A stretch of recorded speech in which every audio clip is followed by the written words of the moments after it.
Quand est-ce qu'on passe d'une république à une autre? Quel article il faut changer pour que vous commenciez à parler d'une nouvelle république? Vous le savez? On va parler à l'article. Écoutez, on va arriver à l'article 120. Laissez-moi d'abord cheminer bien ces débats, parce que cette constitution, l'actuelle, de 2006, a régenté l'action publique. Ça fait pratiquement 18 ans, parce qu'en 2026, il aurait totalisé 20 ans, 18 ans jour pour jour, et on lui taxe qu'elle freine le développement du pays. En quoi faisant? Je vais vous dire une chose. On le taxe, on sait qui? L'opinion. Et quelle opinion? Il faut être blessé ou une certaine opinion, vous savez bien dire les choses. Hein? Je dois dire ceci. Cette constitution a été adoptée, adoptée par référendum du 18 au 19 décembre 2005, promulguée par le président Kabila le 18 février 2006. Le 12 mars, retenez bien, le 12 mars 2006, cette constitution n'avait pas encore fait 2 semaines. La CENCO, l'Église catholique, fait un communiqué intitulé « Lèvons-nous et bâtissons ». 12 semaines après, qu'est-ce qu'on lit dans ce communiqué-là? L'Église catholique, il pense que vraiment il y a des tâches prioritaires que le nouveau Parlement, auxquelles le nouveau Parlement doit se consacrer. C'est amender la Constitution. Il dit que ces tâches-là, ces compléments-là, ces amendements-là sont non seulement prioritaires, je reprends les mots, vitaux pour le développement économique et politique de la nation. Donc ils estimaient que qu'est-ce qui était vital? C'était les amendements. Donc ne tombez pas dans le piège des gens qui ne comprennent pas grand-chose à la Constitution. Mais la même Église aujourd'hui, la CENCO, bat en brèche toute idée de révision de la Constitution. Nous avons suivi certains clergés, membres du clergé de l'Église catholique, dire non, c'est une pente dangereuse pour répondre. Mais posez-nous la question, où est votre déclaration du 18? Je donne les dates. 12 mars 2006, ils disent que la révision, c'est prioritaire. Ce n'est pas le social. Quand ils disent en 2006, l'enfant n'avait même pas encore marché. Ils disent que c'est vital. Hein? Le vital, ce n'était pas le ventre du Congolais, le social dont on parle aujourd'hui. Ils disent changer, c'était vital pour la nation. La même. Alors ici, il faut dire ceci, et je ne veux pas trop m'apaisantir là-dessus. L'Église n'est pas mieux outillée dans ce domaine. Ils sont mieux outillés dans le domaine de la morale. Il n'y a pas de constitutionnalistes à l'Église. Non, mais il n'y en a pas. Bien formé. Hein? Tout le monde n'est pas moraliste. Il y a quelques-uns, ils ont fait ce qu'on appelle le droit canon. Le droit canon. Ceux-là ont étudié le droit. Mais ce ne sont pas tous ceux qui passent pour l'éthique, non. Je dois vous dire, directeur, on doit être vraiment humble dans ce pays. Mais l'Église n'a pas ces compétences-là. Il y a combien de constitutionnalistes là-bas? Il y a quelques abbés, évidemment, il n'y en a pas. Et ici, on ne change pas quoi. Je l'ai dit hier à la conférence. Nous sommes le dimanche. C'est aujourd'hui, c'est le 4e, c'est le 8. On vient de l'église. On a changé la prière de notre Père. C'est la prière la plus universelle, parce que nous l'avons reçue du Seigneur. Notre Père qui est aux cieux, que ton nom soit sanctifié. On l'a changé il y a moins de 10 ans. Ce n'est plus. Il y a des éléments nouveaux. Mais comment vous récitez la prière sans la connaître, sans savoir qu'on l'a changé? Moi j'ai l'ancienne version. Ah, vous êtes la tête? Oui. Moi j'ai l'ancienne version de notre Père. Alors pourquoi vous ne leur posez pas la question? On disait ne nous soumet pas à la tentation. Ils ont changé. Il ne nous laisse pas entrer dans la tentation, mais mon cher ami, posez-vous la question. Tous ces cardinaux-là, ces papes-là du Moyen-Âge, tous ces papes-là de l'Antiquité, du Moyen-Âge, des temps modernes, de l'époque contemporaine, ils sont allés tous en enfer. Même ceux qu'on a béatifiés, parce qu'ils disaient mal la prière de notre Père. Et quand on a changé la prière de notre Père, on a consulté quel chrétien? Vous avez vu quel prélat pour expliquer nous avons changé le Notre Père? Qui vous a donné le pouvoir? Donc tout le monde est parti en affaire. Le droit canon lui-même, le droit canon a été changé. Je crois peut-être que vous êtes plus jeune, mais pour ceux qui ont mon âge, et bon, les anciens des séminaires le savent. Mais le prêtre ne disait pas la messe, il ne regardait pas les fidèles. Il regardait l'autel. Mais on a tout changé. Et on ne pouvait pas danser à l'église. Mais maintenant l'église c'est devenu un bel endroit pour exhiber la danse et toutes sortes de danses mondaines. On profite, on peut danser à l'église, ça n'existait pas. Le Concile Vatican II, Dans les années 63, on a changé beaucoup de choses. On a demandé la vérité. Tant qu'il y a eu des changements au niveau du droit canonique, beaucoup. On peut aussi changer. Je peux vous citer plusieurs canons. C'est ça votre argumentaire. C'est pour vous dire quoi? Si la Bible est changeable, le livre sacré, ils l'ont changé, que devient la Constitution? N'est-ce pas la Bible, le livre sacré? Ils l'ont changé sans causer. La Constitution peut être changée. Je dis mieux, elle peut être modifiée. Elle peut être modifiée, on va arriver à l'article 220, il n'y a pas de constitution éternelle. Avant de terminer l'émission, je vais vous donner quatre sources pour revenir sur cette question-là. La Constitution peut être amendée, elle est révisable, elle peut faire l'objet de modifications beaucoup plus substantielles. Et il n'y a pas un problème pour cela, il n'y a pas question de se lever pour commencer à contester, non. Donc je respecte beaucoup les ONG, moi-même j'ai une ONG, moi-même j'ai une ONG, et qui est assez puissante, qui a joué un grand rôle dans l'événement du régime que nous avons aujourd'hui. Parce que très souvent, j'entends souvent, mais je suis moi-même les émissions de vos compatriotes, ils disent, mais le prof là, il n'est pas, c'est le ventre, c'est quoi? Non, c'est tout ce que nous avons cherché. Évidemment, moi j'ai combattu Kabila. J'ai dirigé la transition sans Kabila. Vous avez combattu Kabila, mais il y a une de vos vidéos qui circule dans les réseaux, à laquelle vous appréciez la Constitution de 2006 comme étant la meilleure des constitutions. Mais j'ai dit que le français est facile, que les gens retournent à l'école. Le meilleur là, c'est le comparatif. J'ai dit comparer cette Constitution que je tiens dans mes mains. Et au jour d'aujourd'hui, j'utilise même le mot au jour d'aujourd'hui. Elle est meilleure que celle de 60. Je confirme, je l'ai dit aux États généraux. Au temps où les belligérants étaient autour d'une même table en train de diriger. Elle était meilleure, c'est-à-dire d'autres étaient encore pires. Elle était meilleure que 60, mais je n'ai jamais dit qu'on ne peut pas y toucher. Jamais. Je l'ai dit ça aux États généraux de la justice, je l'ai dit aux 3000 participants. Donc, vous savez, et là, j'accompagnais. Je n'ai jamais dit qu'elle était éternelle, il n'y a pas de constitution éternelle. Mais ça m'amuse un peu de voir les vidéos. Le prof Mbata, je sais ce qui est derrière. Je sais ce qui est derrière. Mais alors, maintenant, je vous dis ce que je viens de dire. Rapidement, parce qu'on va prendre on peut prendre l'extrait. Oui, allez-y. Mais pourquoi vous ne posez jamais aux religieux? Pourquoi vous avez changé l'église? Et vous avez changé le Notre Père? Parce que vous l'avez payé, vous avez récité pendant 2000 ans. Et quand c'est vous venez me poser pour l'église. Non, on va avancer. Donc, on a des questions pour tout le monde. Les gens qui s'amusent avec les vidéos, le prof est resté constant. Il maintient cette constitution. Elle est révisable. On peut la modifier et on va sûrement la modifier ou la réviser. Mais elle était, je l'ai dit qu'elle était meilleure que les constitutions précédentes. Je n'ai jamais dit qu'elle était intouchable. Vous pouvez donc enlever vos vidéos. Ne perdez pas trop de temps inutilement.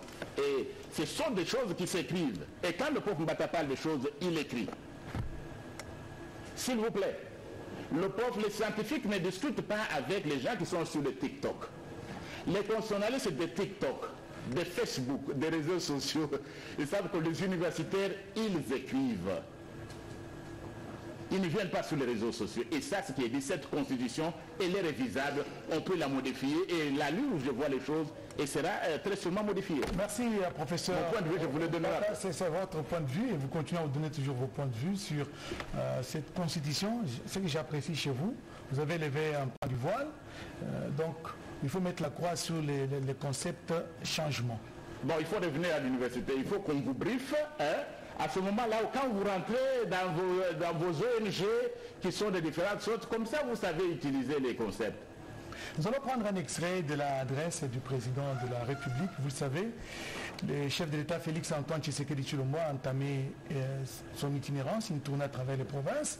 Il a commencé par la province de la Chopo. C'est là qu'il a lancé l'idée, la réflexion sur la révision constitutionnelle après la province de la Chopo. Il s'est rendu dans l'espace Grand Katanga et à la grande place de la Poste, qu'on appelle la place Moïse Tshombe, Félix Antoine Tshisekedi Tshilombo a fait ce que moi je considère comme étant une sorte d'interpellation par rapport aux hommes de Dieu qui devraient plus contribuer à l'unité, à la cohésion nationale que de se verser dans des discours parfois qui mettent mal à l'aise l'unité du pays. Nous allons suivre cet extrait et puis on revient après.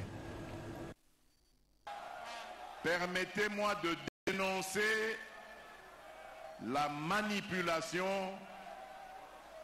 et le danger de certains discours qui sont même prononcés par des personnes qui normalement devraient être au milieu du village.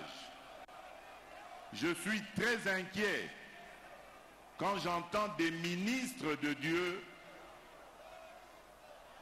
sortir des énormités pour dire que les Congolaises et les Congolais n'ont pas le droit de réfléchir sur le bien fondé de leur constitution.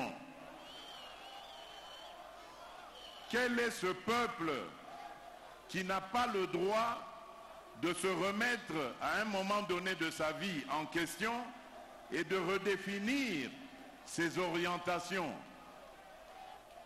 Ce que j'ai dit à Kisangani n'avait absolument aucun lien avec un quelconque troisième mandat.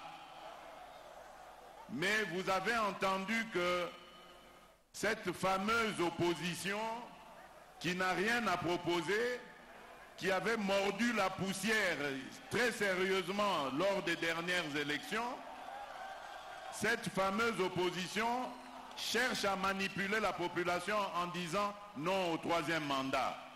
Qui leur a parlé de troisième mandat? Professeur Mbata, vous avez suivi l'extrait du chef de l'État à Lubumbashi, à la grande place de la Poste. Il appelle les hommes de Dieu à utiliser des discours qui puissent unir le peuple. Ah mais le chef avait tout à fait raison, le chef de l'État, et je crois que c'était un discours, il est dans son rôle. Il a interpellé, vous savez, il a été élu avec plus de 70% de voix. C'est sans précédent dans l'histoire quand l'élection s'organise à un tour. Mais qui êtes-vous, monsieur le journaliste, pour interdire à le représentant, le garant de la nation? Et lui-même l'a dit. Penser, qui êtes-vous? Qui peut m'interdire, moi, les garants de la nation? On sait que vous avez des robes, mais qui vous a donné cette robe-là pour interpeller le garant de la nation? Non, quand même. C'est lui que les gens, c'est lui qui apprécie. Et il a bien dit, l'Église doit être dans son rôle. Je ne veux pas aller jusqu'à parler des politiciens de robe, c'est sûr qu'il y en a, je n'entre pas dans ces politiciens de robe, ça veut dire quoi? Ah bah comment? J'ai suivi l'émission une émission il n'y a pas longtemps, c'est-à-dire ceux qui sont dans les églises qui font de la politique. Vous voulez faire allusion à Jean-Pierre Bemba? Bon, s'il a dit c'est public. Vous pouvez lui contredire, vous pouvez contester, envoyer des... L'Église a réagi justement par rapport à ça. Oui, il a réagi. Ils font la politique. Combien de fois vous entendez souvent parler des versets bibliques? Non, l'Église doit être dans son rôle. Nous voulons voir cette Église-là qui fait des miracles. Où est ce Dieu-là qui est le même, hier, aujourd'hui, éternellement, qui peut changer la face du monde? Où est ce Dieu-là que nous prions? C'est ça le rôle de l'Église. Où est ce Dieu-là qui guérit, qui a la puissance, même quand nous avons la guerre, qui sait commander la guerre prend fin? Où sont... C'est qui l'Église? Et puis il est dans son rôle. Vous avez vu un autre, il va au Rwanda. Alors qu'ici, il se donne, il est courageux. Il croit que le président, c'est son ami. Il n'a même pas un mot à dire contre ce tyran de Paul Kagame. Au contraire, c'est le que vous entendez monter sur tous les altars, tous les hôtels pour crier le pays est malade, le pays est en banqueroute. Il va chez un dirigeant qui a été là avec 99,8% et qui agresse les Congolais, qui tue les Congolais et pour nous louer. Non. Et c'est là, il n'y a pas de mission prophétique, on va arriver là. La constitution est révisable, je l'ai dit, les Français, ils ont révisé cette année la constitution de la 5e République pour introduire le droit à l'avortement, c'est-à-dire le droit pour une femme d'interrompre la grossesse sans être poursuivie. Grossesse de 2 mois, 3 mois, même jusqu'à 10 mois, la femme est libre aujourd'hui en France de mettre fin à la grossesse, ce n'est pas un crime. Ils l'ont fait. Mais chez nous, on dirait que c'est un meurtre quand même. Un fœtus qui a déjà 10 mois, vous avez le droit de le supprimer, mais c'est un meurtre. Mais en France, il n'y a pas de cardinaux, mon cher ami. Il y en a plusieurs, vous en avez entendu comment. C'est chez vous seulement que vous avez des cardinaux, des archevêques qui ont une mission prophétique, même quand on n'est pas prophète. L'émission, c'est sur la Constitution, on doit rentrer là sur des parenthèses. Bon, vos téléspectateurs ont compris, mais nous sommes sur la Constitution, elle est révisable, elle peut être modifiée. Et l'appel du chef de l'État, il était dans son rôle, il avait raison. Et ce que vous avez aussi constaté, c'est la masse. C'est le peuple qui crie, changez-nous la Constitution. Où est-ce que vous l'avez vu? À Lubumbashi, vous avez vu à Kipushi, je crois, à Kalemi, vous venez de voir, à Memabouta et à Isiro. Nous avons été par alors que la messe tenue à côté, le peuple est derrière ça. Justement, le peuple a été de réclamer la révision constitutionnelle. Professeur Mata, quelles sont les dispositions? Parce qu'on ne peut pas changer la constitution totalement, vous l'avez dit vous-même. Alors, quelles sont les dispositions? Parce qu'il y a des articles qui sont intangibles. J'ai fait allusion ici à l'article 220 de la Constitution, qui parle de la forme de l'État, qui parle du suffrage, qui parle du mandat du président de la République, et ainsi de suite. Ça, c'est vous, monsieur le directeur, les doctrinaires que je suis va vous dire ceci. Ce n'est pas l'unique disposition intangible. Ça, c'est une disposition intangible express. Il y en a plusieurs autres dispositions intangibles. J'en donne la première. L'article 1er, qui dit que la République démocratique du Congo est dans ses frontières au 30 juin 1960 un État de droit indépendant, souverain, démocratique, social. Mais elle est intangible, même si on ne l'a pas mis à l'article 220, vous n'allez pas la changer. Vous n'allez pas dire qu'aujourd'hui nous devenons une république. Bon, ou même alors, ça dépend d'un pays. Mais dans l'état actuel des choses, nous allons parler tout à l'heure sur des dispositions intangibles. Maintenant, pour revenir à votre question, le chef de l'État, c'est le premier des démocrates. Et vous comprenez, il vient de l'UDPS aussi, où vous avez le patriarche Étienne Tshisekedi qui s'est battu totalement, vraiment qui a sacrifié sa vie pour la démocratie dans ce pays. Et là, vous avez le fils, le premier des démocrates. Il ne vous dit pas c'est moi qui vais toucher à la Constitution. Il vous dit je vais mettre en place une commission qui va réfléchir. Quelle élégance! Si c'était du temps de l'autre président que vous connaissez. Mais est-ce qu'en 2011 il y avait une commission? Non. Lui vous dit je vais appeler nos scientifiques. Voilà un président qui honore même les scientifiques que nous sommes. Il va appeler les scientifiques et vont nous faire des propositions. C'est ce que dit le président Félix Antoine Tshisekedi Tshilombo. Alors vous nous posez des questions. Quelle disposition vous partez? Vous voulez anticiper pourquoi? Mais prenez votre mal en conscience, en patience. Le président de la République a dit en début d'année prochaine, il met en place une commission de scientifiques, une commission pluridisciplinaire. Il y aura des sociologues, des juristes, il y aura, c'est sûr que les mathématiciens, bon, il y aura même s'ils sont prêts, les théologiens, les prêtres s'ils veulent et ils viennent, il va mettre en place cette commission qui va faire des propositions. Donc dans les médias, c'est aussi un appel aux différents médias que je vois en RDC. Ne passez pas le temps à poser des questions, ce sont les mêmes questions que les journalistes posent. Révision ou changement. Et après, quelle disposition vous voulez continuer? Non, attendez, les professeurs d'université vont venir. Et à partir de ce débat que j'ai dit d'ailleurs hier, le débat est pris en charge. Ce débat sur la Constitution, le président de la République a une idée, la fameuse idée de suggérer ce qu'il a suggéré. Il va mettre en place une commission qui va vous dire telle disposition peut être modifiée. Et l'opposition républicaine estime qu'il faut organiser un dialogue. Cette commission, ça sera des gens qui vont travailler pour proposer une nouvelle constitution révisée, mais l'opposition républicaine estime qu'il faut un dialogue où toutes les couches sociales de la population représentée puissent statuer sur cette question. Qu'est-ce que vous appelez opposition républicaine? Vous faites allusion à qui? Opposition républicaine. Vous faites allusion à ces amis du FCC qui ont fui les élections. Ils se sont dit, ils ont fait tellement de mal au peuple qu'ils ont refusé de se présenter. Parce qu'ils savaient que le peuple allait les corriger, ils ont fui. Vous avez vu certains d'entre eux, lorsqu'ils viennent de déclarer, ils ont fui les élections. Ils ont fui de regarder le peuple. Vous faites allusion à cette opposition-là? Ou bien à l'opposition des églises et des cathédrales? Bon, soyez précis, vous voyez. On est scientifique, on est assez précis. Quand vous me posez des questions directes, je réponds d'une façon précise. On dit quoi? Il y a dialogue? Dialogue, c'est quoi? Il faut se mettre autour du même table. C'est quoi? Et parler des questions vitales de la nation. Vous qui? Opposition républicaine. Ça, c'est très intéressant. Une opposition en carton, vous regardez la position de Facebook et de TikTok. C'est le peuple en démocratie et on va arriver là-bas. C'est le peuple qui est souverain. Le président de la République vous dit qu'il va mettre une commission. Et en fin de compte, le travail de cette commission peut être soumis au peuple. Vous avez peur du peuple? Est-ce que vous avez peur du peuple? Quel est ce démocrate qui a peur du peuple? Parce que le chef de l'État a dit que les résultats, les propositions de cette commission pourront être soumises au peuple. Vous avez peur du peuple? Vous êtes contre le peuple, monsieur le directeur? Mais il faut éviter ici ce qu'on a appelé, ce que moi j'appelais quelque part, ce qu'on entend par la particratie. La démocratie, c'est le gouvernement du peuple. La particratie, c'est quoi? La particratie, c'est le gouvernement des partis politiques. La particratie n'est pas la démocratie. Vous voulez un dialogue entre vous les politiciens pour créer une transition, vous distribuez les postes au lieu d'aller directement chez le peuple. Non. Il faut un dialogue pour prendre la révision. Vous avez lu tout à l'heure, et j'apprécie que vous avez tout le temps votre constitution. On vous a dit qu'il faut aller dialoguer, il faut aller demander l'avis. Vous êtes tenu à demander l'avis de l'opposition républicaine entre guillemets. On vous a dit ça. Non, il y a des initiatives qui sont, il y a 4... Oui, vous avez dit non, il faut aller à l'église, commencer à consulter. On vous a dit ça. Est-ce que c'est vous avez lu ça? Ça, c'est la politique. Ah, c'est la politique. Tu te fais un dos du dos. Hein? Donc, alors, il y aura un texte de la commission qui pourrait être soumis. Le chef de l'État va mettre en place une commission, il a toutes les raisons de le dire. Il est dans son rôle. Il n'y a pas de revenons à présent sur les dispositions qui méritent d'être changées. Je vous ai déjà répondu que la commission viendra.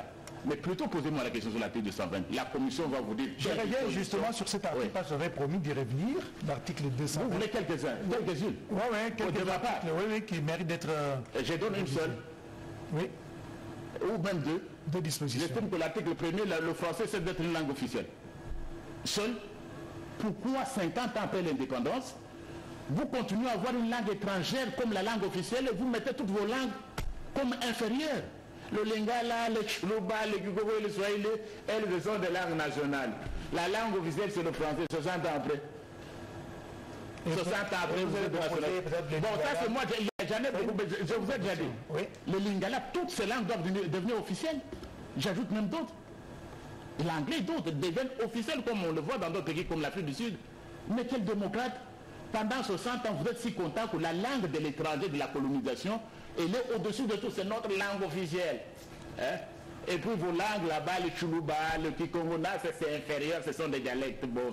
Ça c'est moi. Je vous ai déjà dit que attendez la commission. Mais je voulais seulement vous faire plaisir. Avec une deuxième disposition, j'arrête là. 220. Non, je n'arrive pas encore à 220. 220 sera la fin.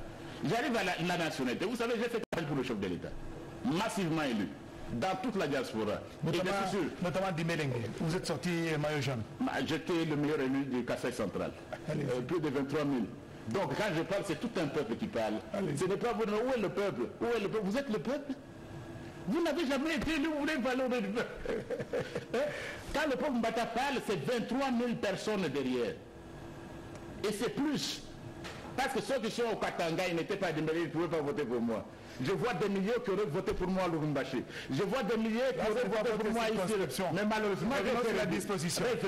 Je dois parler, je voulais parler de la diaspora. Une disposition que je voulais donner.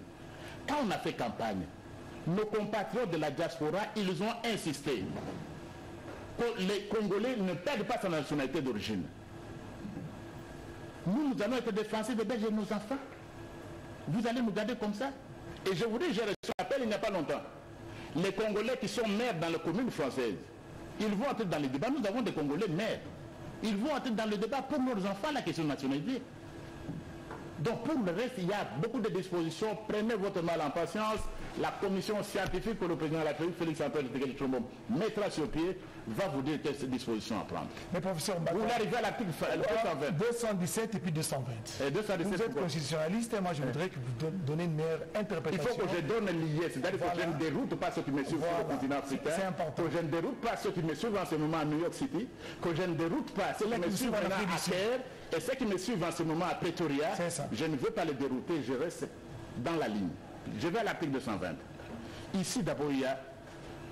Toutes les constitutions du monde n'ont pas cette disposition. Toutes les constitutions n'ont pas ça. Au Ghana, à l'Afrique du Sud même, où il y a un président qui est judiciaire, il n'y a pas ça. C'est une disposition tout fou, on a mis n'importe quoi là-dedans. Au Botswana, où il y a toujours un président tous les 2 ans, il n'y a pas ça. Non, il n'y en a pas. Il faut relativité. Et oui, il y a des questions auxquelles seuls les constitutionnalistes vont répondre. Si on change la forme républicaine de l'État, on dit le pluralisme politique et syndical. On laisse toute la Constitution, on enlève que le pluralisme syndical. Est-ce qu'on est dans une nouvelle république? C'est à vous de répondre. Non. C'est à ceux qui ne connaissent pas de venir apprendre, ils pourront répondre. Ils ne peuvent pas répondre. C'est-à-dire même les concepts que vous utilisez, non, c'est la 4e république. Quand est-ce qu'on passe d'une république à une autre? Les gens ne comprennent pas qu'ils viennent se ressourcer. L'article 220 peut être modifié. Et parce que vous aimez trop la France. Quoi qu'intangible. Parce que vous aimez trop la France. Je vais vous donner 4 sources. Parce que vous aimez trop la France, vous aimez la langue française. Je vois les Congolais, ils adorent le français. Quand ils discutent même pour un simple paragraphe, ils échangent 1, là c'est point virgule, ça c'est double point. Ah, pauvre Congolais. Mais j'utilise quand même, moi je suis anglophone, je suis aussi francophone. Évidemment, je ne me moque pas d'eux. Pendant des années, j'ai été professeur invité à l'Université de Paris 13 en France. J'ai été professeur invité à l'Université de Paris Sud en France, l'une des meilleures universités européennes. Donc j'ai quand même des liens avec la France. Mais voilà ce qu'on dit. Cet article, la disposition intangible, la forme républicaine de l'État, elle apparaît en France lorsqu'on change le texte en 1884. Et il n'y a pas autant de matière intangible comme on l'a fait chez nous. Je vous donne 4 sources. Première source, française. Je ne donne que les sources françaises, sinon les amis français vont se dire non, celui-là il est anglophone et tout ça. Je donne 4 sources françaises. Et j'ai suivi, il y a également des amis de RFI, ils voulaient interviewer le professeur André Mbata, TV5 Monde, France 24. Bon, le prof est là, mais il a préféré commencer par la télévision de son pays. C'est pour l'honneur que vous le faites. Je cite quand même les sources françaises. La Déclaration des droits de l'homme de 1793, comme disent nos amis les Belges. 93, comme on dit à Paris ou à Lille ou à Marseille. Un peuple a toujours le droit. Ça, c'est la Déclaration des droits de l'homme de 1793. Un peuple a toujours le droit de revoir sa constitution, de la réformer et de la changer. Deuxième source française. Bon, vous voyez que j'aime bien la France quand même. Allez-y, professeur. Deuxième source française. Et ça, ce sont des scientifiques. Vous avez en France un professeur quand même de renom, le professeur Dimitri Lavrov. Il a beaucoup écrit le professeur Lavrov. Il vous dit la même chose. Que le peuple, même s'il y a des mesures d'auto-limitation, c'est ça, n'est-ce pas? Le peuple a toujours la possibilité de s'en débarrasser, de les modifier et de les supprimer. Encore un autre grand constitutionnaliste français, c'est Georges Vedel. J'aime Vedel. Et c'est généralement quand vous laissez le doyen. Là, les professeurs ont été donnés pour ici. Dans un auditoire. Le doyen Vedel vous dit la même chose qu'au nom de la souveraineté. On ne peut pas interdire à un peuple, une génération d'aujourd'hui ne peut pas lier les générations futures. Il n'y a pas de constitution éternelle. Vous ne pouvez pas avoir fait une constitution aujourd'hui et lier la génération qui viendra en 3000 ans. Bon sang. Mais la constitution de 2006 dont nous parlons ici, pour emprunter les termes de collègues américains d'origine japonaise, Francis Fukuyama, la fin de l'histoire. Francis, il a été the end of the history and the last man. Cette constitution n'est pas la fin de l'histoire du constitutionnalisme en Afrique. Ce n'est pas. J'ai donné Vedel. Vous n'avez pas de Vedel. Pourquoi je n'allais pas oublier René Poincaré? Et vous terminez par lui. Parce que je peux terminer par une source congolaise. Ça, je donne la force, et puis c'est pour permettre à nos anciens étudiants à Paris 13, à Paris Sud, en France et d'autres en Belgique, de se rappeler que le prof est toujours dans ce domaine-là qu'il est toujours fouillé à lire. Oui, René Poincaré va dans le même sens. La souveraineté, interdire à un peuple de revoir sa conscience, c'est commettre un coup d'État contre le peuple. C'est un coup d'État contre le peuple, empêcher un peuple de penser. J'ai vu même certaines ONG, ou l'Église catholique, interdire aux fidèles de réfléchir, aux citoyens de réfléchir. Ça, c'est René Poincaré. Je résume, quelle est la source congolaise, chers amis? C'est l'article 5 de la Constitution. La souveraineté appartient au peuple qui l'exerce. Il l'exerce par comment? Le pouvoir appartient au peuple, il l'exerce indirectement par la voix de ses représentants, et j'en suis l'un d'eux. Et le premier d'entre les représentants du peuple, le premier d'entre les élus, chef de l'État. Chez nous, c'est Félix Antoine Tshisekedi, président de la République, chef de l'État. On doit le reconnaître. Président de tous les Congolais, qu'on l'aime ou qu'on le haïsse. Qu'on soit la majorité ou de l'opposition, c'est notre président. C'est le premier d'entre nous. Et la souveraineté s'exerce. Vous pouvez lire l'article 5. Je crois que vous avez bien lu l'article 218. J'aimerais que vous puissiez également lire l'article 5, en vertu de quoi le peuple peut revoir même les matières dites intangibles. Vous pouvez lire l'article 5. On va lire l'article 5. Parce qu'on a donné les sources françaises, on va dire finalement... La souveraineté nationale appartient au peuple. Tout pouvoir émane du peuple qui l'exerce directement par voie de référendum ou d'élection et indirectement par ses représentants. Aucune fraction du peuple ni aucun individu ne peut s'en attribuer l'exercice. La loi fixe les conditions d'organisation des élections et du référendum. Le suffrage est universel, égal et secret. Il est direct ou indirect. Voilà, aucune fraction du peuple. Quand vous parlez, s'il vous plaît, éminence, bishop, apôtre, pasteur, prophète, quand vous parlez chef d'un parti politique, dites c'est moi qui parle, ne parlez pas au nom du peuple. Moi, vous parlez au nom du peuple. Ce n'est pas n'importe quel politicien. Vous parlez à un député national. Je représente la nation. Donc, il y a des politiciens qui ne sont pas des élus. Je parle des élus. Le président est le premier à parler au nom du peuple. Et le pouvoir vient du peuple. Il ne vient pas d'une église. Merci, professeur. Le pouvoir ne vient pas d'un parti politique. Le pouvoir vient du peuple. Vous avez été élu. Donc le peuple, le député national. On laisse le peuple qui va se prononcer sur cette matière. C'est prononcé même sur le nombre de mandats, par exemple. Même sur le nombre de mandats. Et là, disons un peu, quelle est la place du nombre de mandats? On cite les matières, non? Le suffrage universel. Nous sommes dans l'article 220. Nous sommes dans l'article 220. La forme représentative du gouvernement. Pourquoi perdre le temps sur les mandats? Je vous dis que dans tous les pays d'Afrique, où on accepte le mandat, même en Afrique du Sud, prenez en Afrique du Sud. Mais Mandela avait droit à 2 ans, à 2 mandats. Lui-même a laissé le premier mandat. Et vous n'avez pas encore entendu ce que le président Félix Antoine Tshisekedi vous a dit. Est-ce que vous avez entendu ce que vous a dit? Mandela avait droit à 2 mandats, il n'en a fait qu'un seul. Le Félix Antoine Tshisekedi est sur les principes. Et prenons aujourd'hui, et vous voyez, j'allais oublier, monsieur le directeur. Il a dit que c'est le peuple qui va décider. Le peuple va décider. S'il veut s'attacher, il a le droit, je viens de vous citer 5 sources françaises. Il n'y a pas un seul Français, vous qui voulez m'interviewer de RFI. Vous qui voulez venir de TV5 Monde ou France 24. Il n'y a pas un seul Français ou un seul francophone qui va dénier les sources que j'ai données tout à l'heure, la Déclaration universelle des droits de l'homme, toutes ces références à Vedel, à Lavrov, à Poincaré et tout autre. Le peuple va décider. Mais voilà cette matière-là, ce qui énerve, c'est quoi? Le Rwanda aujourd'hui dit qu'il va s'opposer à tout changement de religion au Congo. S'il vous plaît, c'est une ingérence. C'est une ingérence. Non, le président va les conséquences. Comment un patriote comme moi, le Rwanda qui n'a pas d'élection, le Rwanda qui nous agresse, le gouvernement rwandais va s'opposer à toute révision à RDC. Et les Congolais qui sont en train, mais ce discours-là, est-ce qu'il est différent de ceux qui interdisent la révision? Est-ce que vous ne voyez pas un lien entre ce Rwanda et le Rwanda Paul Kagame va s'opposer? Il va utiliser tous les moyens. Professeur Mbata, revenons au Congo, nous sommes en train de terminer cette émission, mais j'ai une petite question à vous poser.